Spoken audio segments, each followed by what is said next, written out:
So I just showed you how to set up the meeting to avoid Zoom bombing, and now I'll show you how to manage participants in case they do engage in Zoom bombing. So my wife is a participant, and she's being obnoxious and disrupting the meeting. So we're going to show you how to deal with her. So show the screen, please.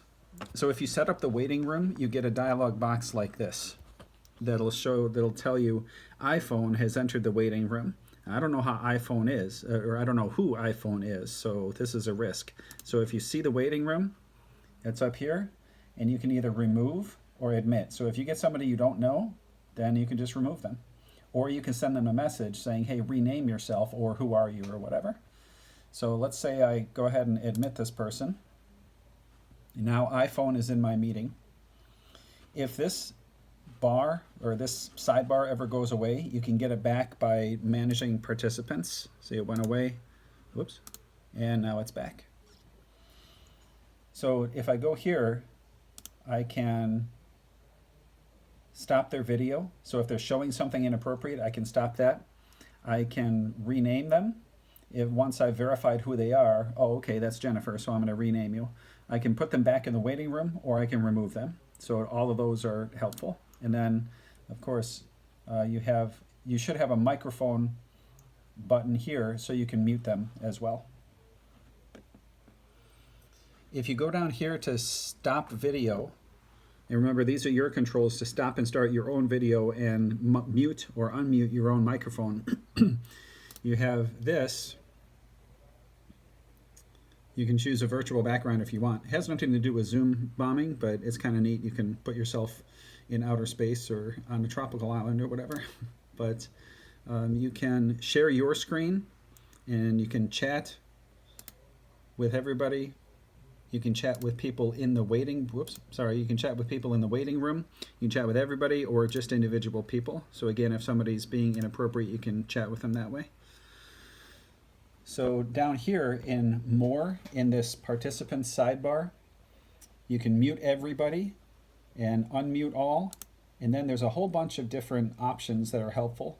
I suggest that you click this one to mute participants on entry. I explained that one before. If you unclick this, now you are the only one that can unmute.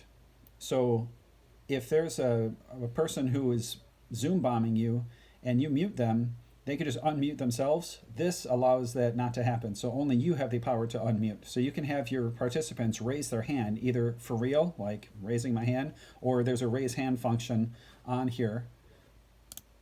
Whoops. I would only be able to see Oh, that yeah. one. The participant would be able to see the raised hands. So I would suggest that you not do this. Do not allow participants to rename themselves, because then you don't know who you're dealing with. And then this one should already be activated from how you set it up, putting participants in their waiting room on entry. Lock the meetings means that nobody else can get in. So you can do that. So this hopefully will help you with how you want to manage and set up a meeting to avoid Zoom bombing. I'm sure the hackers will find some workarounds, but for now, this really worked. I just did this with a meeting earlier. One other thing that I wanted to mention that could really help, show the screen again. In the more options here, I could make Jennifer the host. So if I'm trying to teach and I'm sharing my screen with like lecture notes or something, and I'm having a hard time both teaching with my lecture notes and moderating all of this, I can have Jennifer or any participant be the host and be in charge of moderating. So they're the ones muting and unmuting and kicking people out, and I'm teaching. So if you want to tag team with another staff member or delegate that to a responsible student, you can do that as well. So you can make somebody else a host. Well, I hope this has been helpful, and if you have any questions, feel free to email me. Thanks. Bye.